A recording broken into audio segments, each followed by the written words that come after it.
Es interesante que cuando normalmente entramos en debates con los cristianófobos, ¿no? Es decir, no los ateos agnósticos en serio, sino básicamente los que yo he llamado ateillos, en el sentido que algunos lo han tomado como una cuestión insultante. No lo es una cuestión de distinción, porque se llaman ateos, ¿no?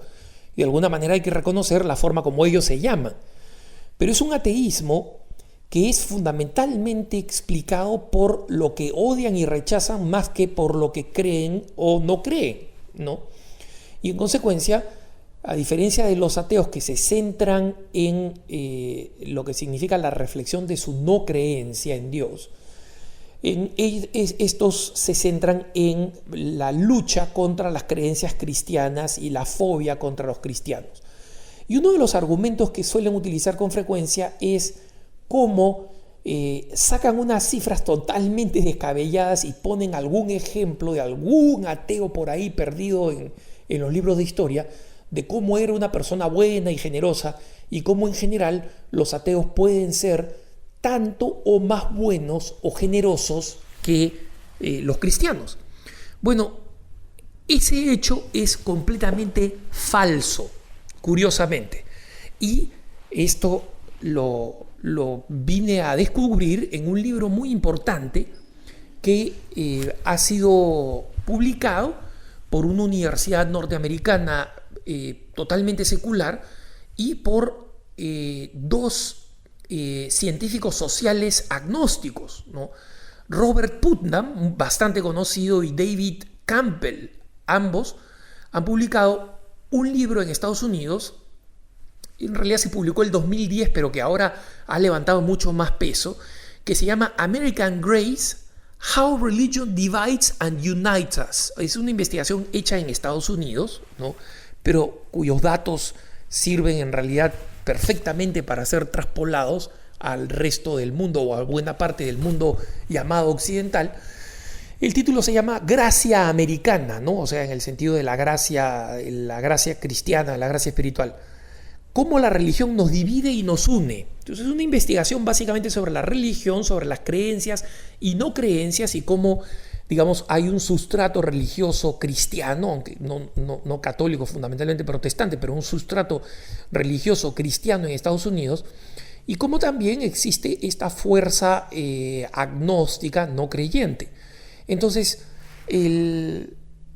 Robert Putnam y David Campbell básicamente hacen una investigación estadística muy importante sobre lo que creen las diferentes religiones, los aspectos comparativos entre los creyentes cristianos y los no creyentes, los agnósticos, los ateos y los ateillos fundamentalmente, ¿no? Los anticatólicos, los anticristianos en general. Y los números de la investigación, del estudio sociológico, de las encuestas de opinión que han realizado, son sorprendentes. Digo, no son sorprendentes para un católico que está acostumbrado, como el que les habla, a ver pues la total mezquindad de los que se llaman ateos, agnósticos, liberales, etcétera, etcétera, ¿no? Y esto yo lo veo en la vida cotidiana porque tengo cómo comparar, pues conozco personas de ese ámbito, ¿no? Por razones incluso familiares, estoy conectado con personas de ese ámbito, y las personas del mundo creyente al que yo pertenezco. Pero es una sorpresa porque lo que uno siempre sospechaba resulta que está totalmente claro en las cifras del libro de Putnam y Campbell.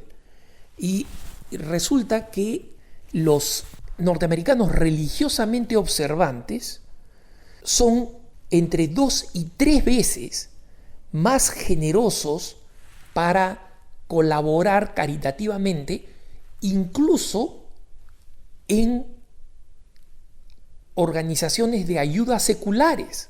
Ojo, es decir, los religiosos practicantes, y aquí estamos hablando de todos los cristianos, estamos hablando de los mormones, de los testigos de Jehová, obviamente dentro de los cristianos hablamos de la principal, la Iglesia Católica, pero en general todos los observantes son mucho más generosos, incluso con organizaciones como Médicos Sin Fronteras, como organizaciones de alimento para los pobres, ¿no? O sea, Food for the Poor, organizaciones que no son religiosas.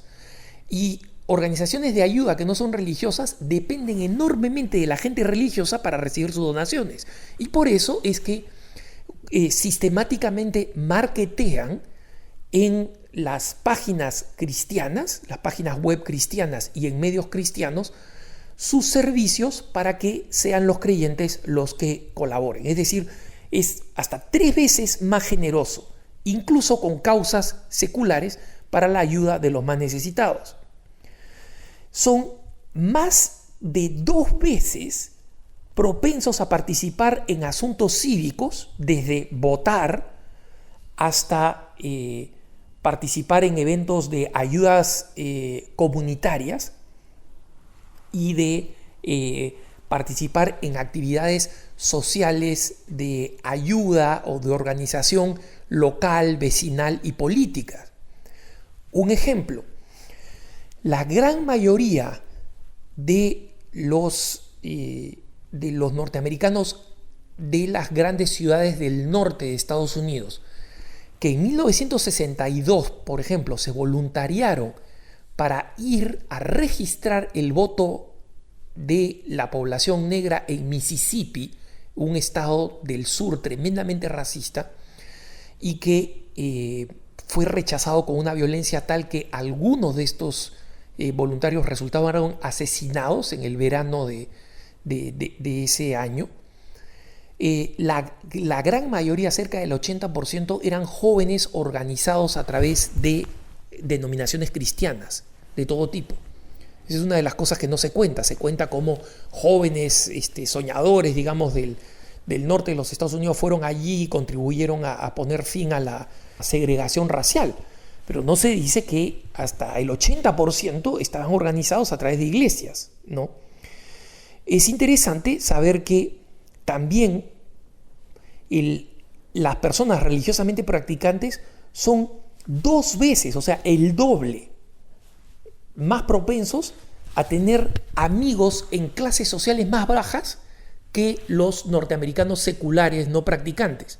Es decir, estos norteamericanos, y yo podría decir latinoamericanos, que normalmente critican a la iglesia de elitista, de estar a favor de los ricos, etcétera, etcétera, resulta que nunca cruzan, o rara vez, o mucho menos que los católicos, para decirlo así, cruzan el puente social hacia personas de niveles sociales más bajos que ellos. No es el caso de los creyentes. Los creyentes, 2 veces más que las personas del mundo secular, que se llaman a sí mismos ateos o agnósticos, son 2 veces más propensos a encontrarse, relacionarse, tratar, intercambiar comunitariamente con personas que son más pobres que ellas, que pertenecen a clases sociales y económicas por debajo de ellas. En consecuencia, es interesante porque acá están los números de las encuestas de acuerdo a los que han contestado las mismas personas encuestadas, ¿no?